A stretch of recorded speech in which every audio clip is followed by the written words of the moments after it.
99, back with another Transformers Generation 1 review, following on from my Computron video that I did maybe 2-3 months ago. I thought I would, now I've finally got all the bots for Abominus, that I would do a quick video about him. Just a quick heads up, this guy is not 100% complete, as with Computron. I don't have all the individual weapons and bits and pieces for the limbs, but I'm not likely to get all the bits anytime soon, so I thought I'd just go ahead and do a video. I thought, what the heck, let's just go ahead and do it. So let's have a look at the individual bots. You've got Blot, Cinetwin, Hunger, Rippersnubber and Cutthroat. These guys all came out in 1987, at the same time as Computron.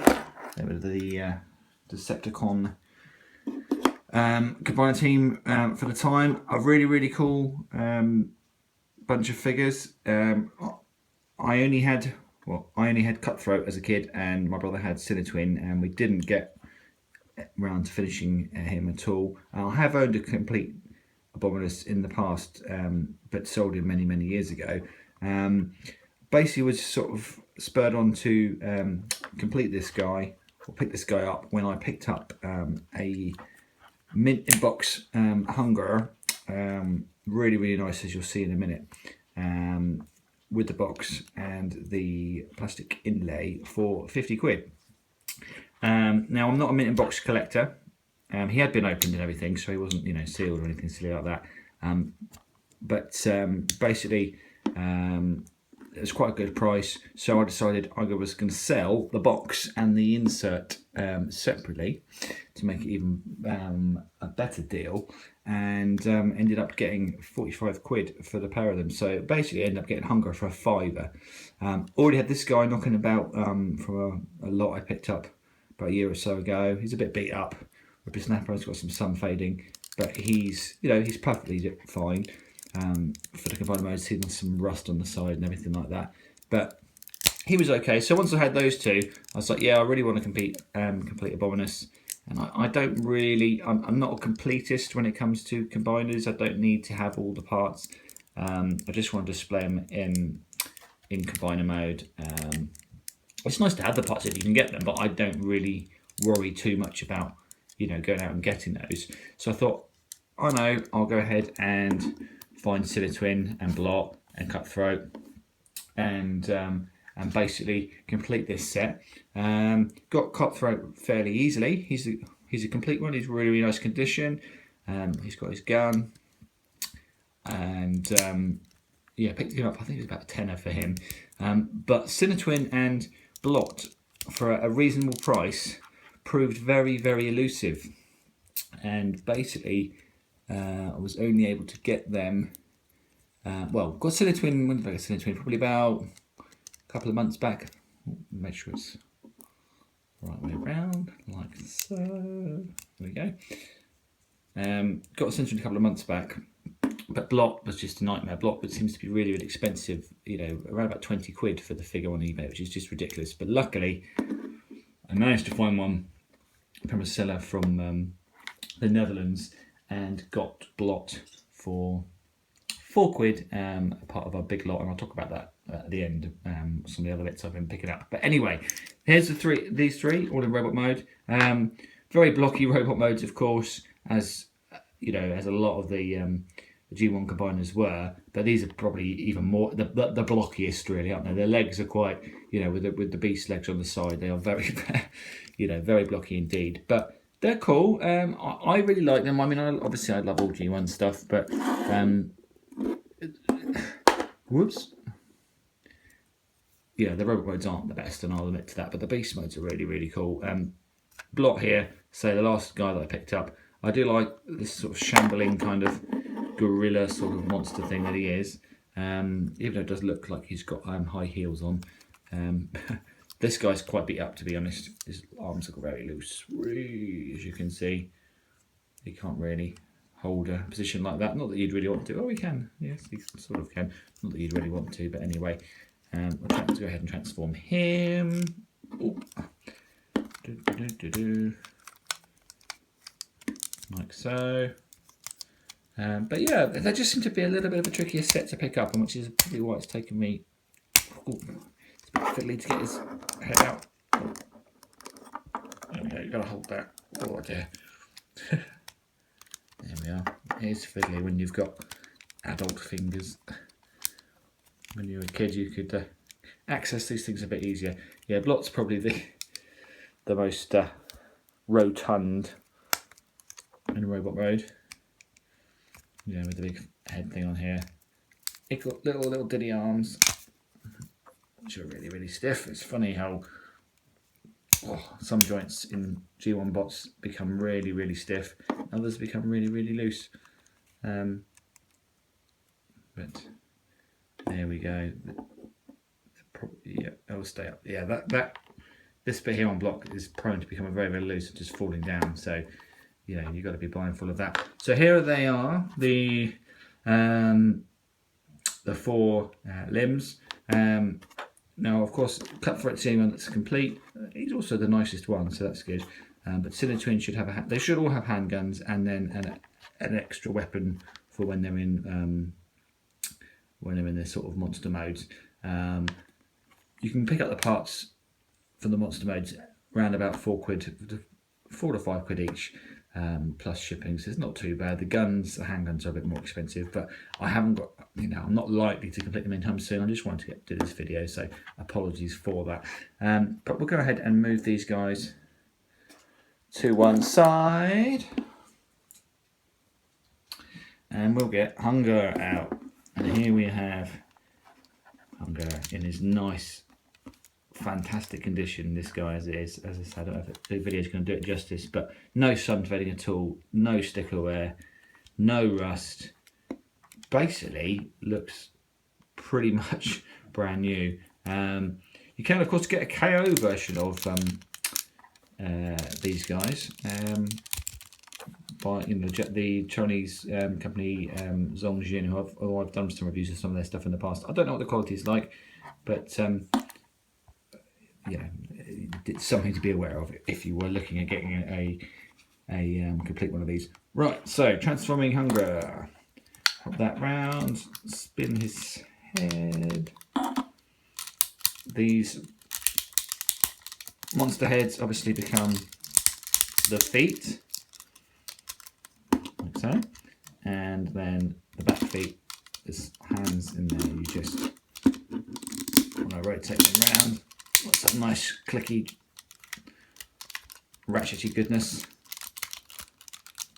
Backhand like so, there we go. Oops. Sorry, that went off camera briefly. And the legs sort of just fold around the back, out of the way, front legs like that.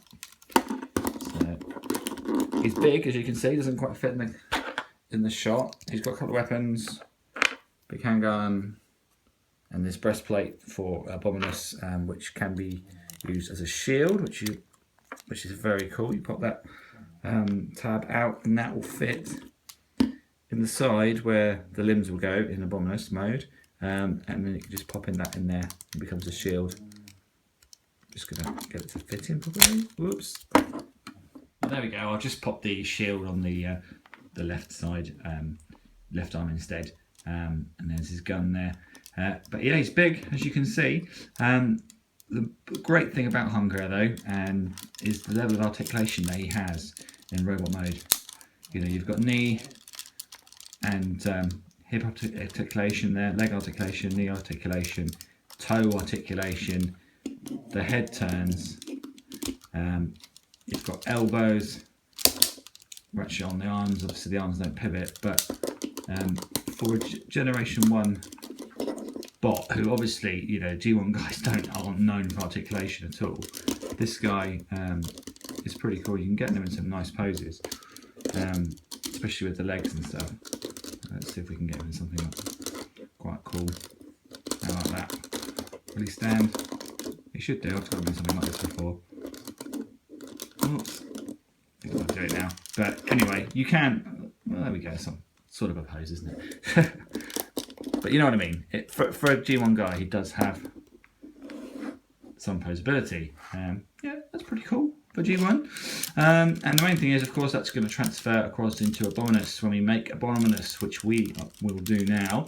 When Abominus is formed, you will see what I mean. So obviously we're going to remove that very quickly. We are going to remove that very quickly. We're going to pop the legs up like so, and basically fold this up like so,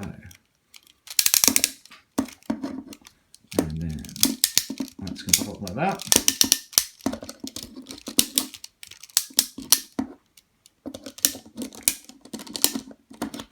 Ta-da! Looks like there's a little squat thing going on. Obviously, I've got an Abominus' head. Doesn't go that way around. You have to turn the head round. You see what I did there? And you put something like that. Okay. Head can turn still. Very cool. Chest piece, 2 holes, 2 tabs in there. Ta-da! And there we have. Okay, I think the arms are supposed to go like that. I don't think it really matters too much. Obviously, the main thing is to tuck these bits out the way. I think it's supposed to go like, because all that is the best way. Yeah, that's right, that's how it goes. Apologies. Okay, so there we go. We've got Abominus ready to combine with the other limbs. Now, obviously with these, there's always flexibility, how the limbs want to go. You don't have to do it the set way, although I'm going to do it the way it says in the instructions, which is Twin as 1 foot, 1 leg rather, and Cutthroat as another.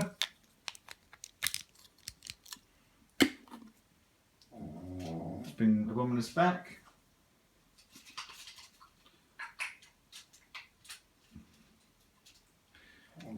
Actually, I realised the head wasn't sitting in properly, so actually what you're supposed to do is pop it on like so, and then push back like that, and it fits in place. So that's what I was failing. Yeah. It's always good to fail on camera. Standard for me. Right, head pops in there, obviously, nice and carefully, because we all know how fragile. Dog snoring in the background as always. You all know how fragile these heads can be. So legs like that, and then the arms, of course, are blocked and Whippersnapper. Got his name then for a minute. So we sort of basically turn him back into robot mode, monster mode. Right. He's a stiff bugger, I'll tell you. A couple of pink hands. See, Abominus shows you that, you know, badasses can wear pink.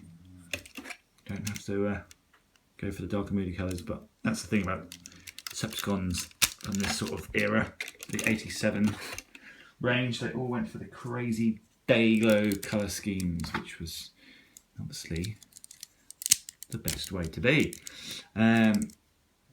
And there we go. Just pop that fist in there. Yeah, see all the rust and sun fading. That's why, you know, we love a bit of vintage, don't we? I don't care if it's got rust and sun fading. It shows it's old and not a knockoff. And there we have Abominus. Looking very, very, very cool with my fingers in the way like an idiot. Looking very, very nice indeed. I shall just move the camera around and then we can get him into some, I can show you some of the posability, but you can see, you know, straight away this guy is going to have articulation. His arm's a little bit diddy, but he's a really, really cool combiner, and I've got to be honest, he's after Predaking, which we all know I love. He is my favourite Decepticon combiner. I love all the combiners, but Abominus in particular, I just love the aesthetics of him. I love the monster bots, I think they're brilliant, or Terracons rather, but I do love them. Everyone loves Devastator and Menasor and Bruticus, and you know, Abominus doesn't get so much love, so I kind of I kind of like him for that. But yeah, it's great to have him complete. Well, complete enough for me. I'm never gonna, like I say, unlikely to get 100% complete one with all the bits.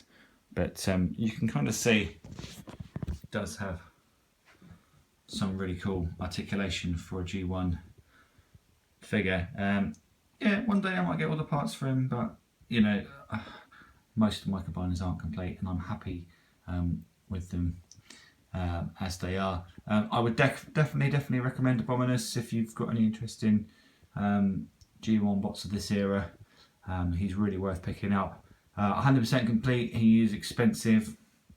You can look to pay, well, nearly 100 quid to be honest, I would say. I wouldn't be surprised to see them going for 100 quid or so, especially at conventions.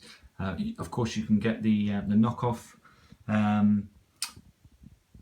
version of the box set for Abominus, which is about 40 quid from what I offer.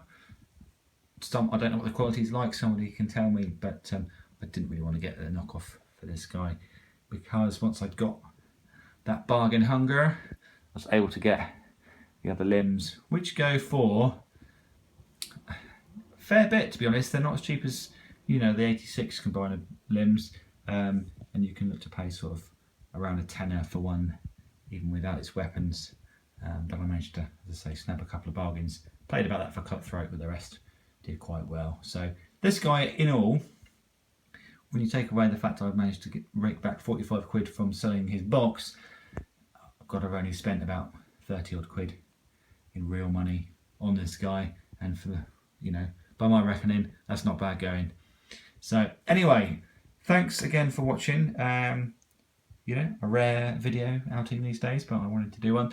I've got a couple more videos lined up, actually, which is a rarity in itself. The first of which will be a Target Master review, Decepticon Target Master, the only one I haven't reviewed yet. So if you've been following my videos for years, for some bizarre reason, you might be able to work out which one it is that I'm going to review. I'm also going to do an update video on the Let's Pretend video that I did a few months back, where I picked up a load of Pretenders, because I picked up some more, and I picked up some bits for those guys that I'd already got. So that'll be quite a fun little video, so watch out for that in a few weeks' time. Anyway, thanks again for watching, everybody. I will be back soon. So from me, Predaking79, bye-bye for now.